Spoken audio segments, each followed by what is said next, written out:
Bonsoir à tous, c'est le plaisir de vous retrouver en ce mercredi soir dans Au Quotidien. La suite avec Hélène Galliana pour nous accompagner. Bonsoir Hélène. Bonsoir Aurélien. Vous êtes de bonne humeur ce soir. Oui, parce que j'aime bien le mercredi quand il y a des antiquités, j'avoue. Vous avez le boyau de la rigolade, c'est comme ça qu'on dit en Sarthe. Nous sommes avec Armel Labbé, notre antiquaire brocanteur. Bonsoir Armel. Bonsoir Aurélien. Bienvenue bonsoir, sur Hélène. le plateau, notre chronique Antiquité brocante une fois par mois le mercredi. Et ben c'est aujourd'hui. Voilà. Aujourd'hui, plein de pépites de broc avec une thématique, la cuisine. La cuisine, bah oui, on est en automne, donc je me suis dit, tiens, on va parler cuisine. On va tout de suite laisser Hélène se lever pour nous parler de ce poivrier géant. Alors nous, on trouve ça formidable, ce poivrier géant. Il faut que tu nous expliques. Il est magnifique. C'est formidable. Il prend un peu de place dans un petit appart à Paris, on va pas se mentir. Ça sera difficile de le ranger dans un placard. Hein.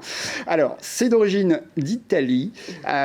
C'était dans un restaurant et bien sûr, il faisait probablement du spectacle. Et donc, c'est un poivrier. Voilà, ça, c'est à voir chez Custom Design. Il en est à de marche, bien évidemment. Le poivre sort et ça vaut 100 €. Voilà, pour ceux qui sont intéressés. C'est des années 60. Hein. En déco, c'est pas mal. Hein. Ah, puis il y a Déco, encore. et on peut s'en servir. Hein, Non, pour Hélène, les ce n'est amis. pas un bâton de pluie. Donc voilà pour ce poivrier. On passe à cette Génial. plaque de prix d'une boucherie. Alors c'est juste devant Hélène aussi, on va le voir dans quelques instants. Asseyez-vous Je Hélène. fais la parce que vous présentation. gâchez la pluie, voilà. Ça, c'est une vraie valeur. Eh ouais, c'est surprenant. Hein. C'est un objet qui paraît très très vintage qu'on peut encore trouver chez nos amis bouchers. Eh bien là, c'est à vendre chez Brocantique 72. C'est de la pure déco hein, pour poser ça dans une cuisine. Je crois qu'il en veut 120 €. Ouais, 120 € quand même. Eh ouais, bah, Mais bon, c'est que ça recherché si ça coûte 120 €. C'est à la boutique Brocantique à la Chartre-sur-le-Loir. Un moule à chocolat en fer blanc. Alors il y en a plusieurs, c'est ça Ouais, il y a plusieurs. C'est les moules en fer blanc. Alors c'est bien un chocolat, hein, parce qu'il y a aussi les moules à gâteau. C'est en fer blanc. Alors souvent les fers blancs, ça venait de productions allemandes ou des productions françaises qui venaient de l'OTAN ou de l'entreprise Foulon. Là, il n'y a pas de marque particulière. Donc c'est pas très cher. Ça vaut 15-20 €. On peut s'en servir, mais on peut aussi les mettre en déco. C'est plutôt sympa. Voilà, pour ceux qui veulent, voilà, pourquoi pas une jolie déco, ce qui serait fort sympathique. Une terrine en grès, époque 18e. Eh oui, hein. Alors ça, c'est juste à côté, Alors, au milieu, ouais, pour alors, nos amis il cadreurs. faut savoir qu'à l'époque 18e, on mettait les mets pour les conserver plusieurs jours. Et donc, on avait un grès qui est là, en l'occurrence de Normandie, et avec toujours une silhouette du lièvre sur le couvercle. Voilà, c'est des très très beaux objets. Et celui-ci est à voir à la maison Courtin. Donc, pour ceux qui veulent, ça coûte 150 € à la maison. Ça peut valoir beaucoup plus, hein, mais 150 €, il est dans C'est son une état. bonne affaire, est en train de nous dire Armel Labbé. Donc foncez du côté de la maison Courtin pour profiter de cette belle terrine en grès. Un tire-bouchon zigzag. Alors voilà, je l'ai entre les mains. Zigzag parce qu'il y a toute une histoire derrière Armel que tu veux nous raconter. Hein, vous savez que j'aime bien vous raconter des histoires. Bah, Le nous aussi, zigzag, maintenant.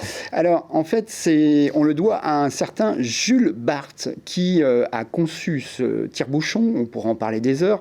En fait, il était prisonnier de guerre et c'est en étant prisonnier qu'il a conçu ce tire-bouchon. Il est sorti, une fois libéré, il a monté sa petite entreprise d'ustensiles et il a donc sorti ce zigzag qui a beaucoup plus de force que les autres tire-bouchons, hein, parce que c'est en fait, on a un système de c'est de levier, excusez-moi, et qui donne beaucoup plus de force. Alors, il faut savoir qu'il y a un tout petit rond derrière, si vous avez fait attention. Il date de 1951. Et le petit rond, il y a 51 dans le petit rond. Regardez bien derrière, Hélène. Et donc, ça nous donne l'année de sa fabrication, sachant que la famille Jules Barthes a conçu les zigzags jusqu'en 1957, il me semble, puis a été repris par différentes entreprises. Donc voilà, et il fait des capsuleurs. Alors, on peut se demander où est-ce que ça se trouve. Il est où le petit rond, Armel? Eh ben non, c'est un petit crochet, regardez bien. De chaque côté, il y a un petit crochet et ça sert de décapsuleur. Ah, le décapsuleur, il est là, ok. Voilà, et le petit rond, on va vous laisser le découvrir, Je- Hélène. c'est Ça bon. coûte Je le 45 vois pas. €, c'est ça ce Voilà, ce petit objet ça peut monter plus, hein, mais vous voyez, il est ici. Je ne sais pas si on voit ici. D'accord. Voilà. Bon, bah voilà, pour ceux qui sont intéressés. Un objet mystère. Chaque Eh oui. mois, on a un objet mystère. Les amis, à la maison, vous pouvez essayer de chercher aussi, parce que nous, je crois qu'on n'a pas trouvé, on a fait plusieurs propositions. Hélène proposait cet objet pour piquer la part de pizza de son voisin. Pourquoi pas? Oui. qui peut être quand une bonne on commence idée. un truc et qu'on s'arrête, c'est Bah, faire les choses à avec Hélène, on est moitié. assez d'accord, on pense qu'il faut récupérer Oui, quelque chose avec. c'est Est-ce pour qu'on est bon ou loucher. pas? Donc, Non, je crois Non. pas. C'est pour cuisiner ou c'est pour une fois que c'est cuisiné? C'est pour cuire. Ah, c'est pour cuire. Alors, est-ce que ce serait pas du coup genre une calzone ou un truc comme ça, vu que ça, tu vois, pour...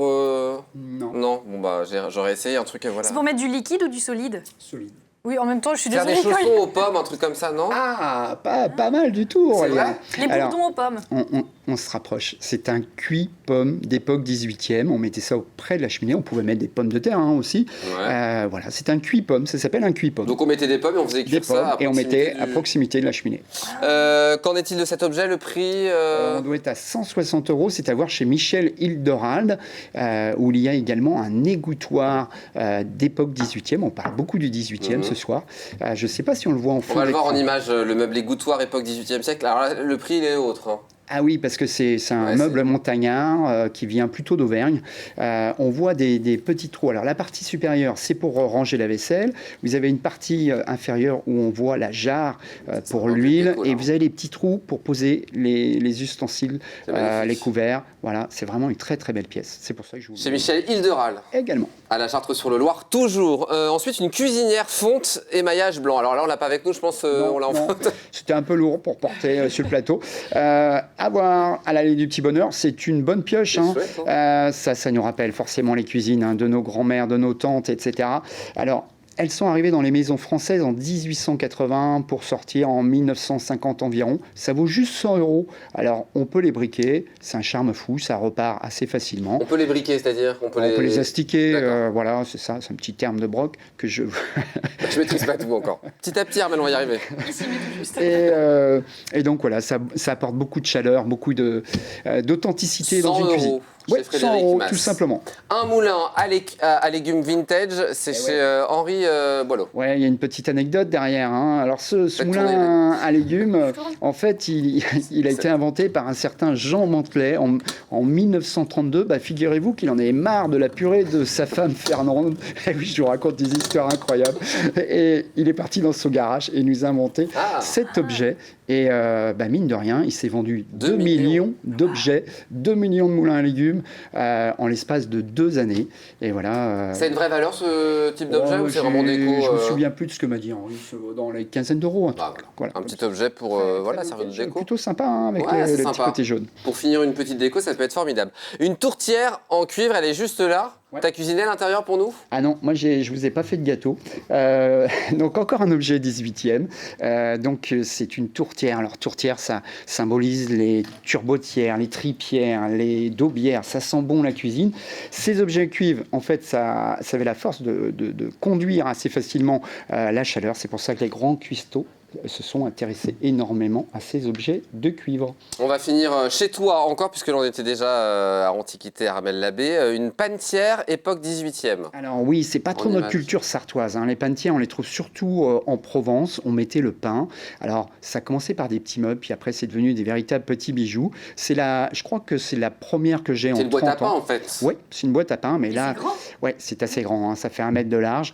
Ça vaut un peu d'argent. Parce que si je vous dis 600 €, ça peut paraître cher, mais ça, il y a quelques années, c'était 1 800 €. Ah, très bien. Ça intéressera notre technicien Gaëtan Vogiski qui cherche justement une boîte à pain. C'est vrai. On finit par Aladin Antiquité. Alors, je ne savais pas que ça existait. Ouais. Alors, c'est un magazine de référence et il y a 4 pages, un dossier consacré à la Chartre-sur-le-Loir, qui est quand même le village des chineurs en Sarthe et ailleurs. C'est 5 pages, Aurélien. Ah, pardon.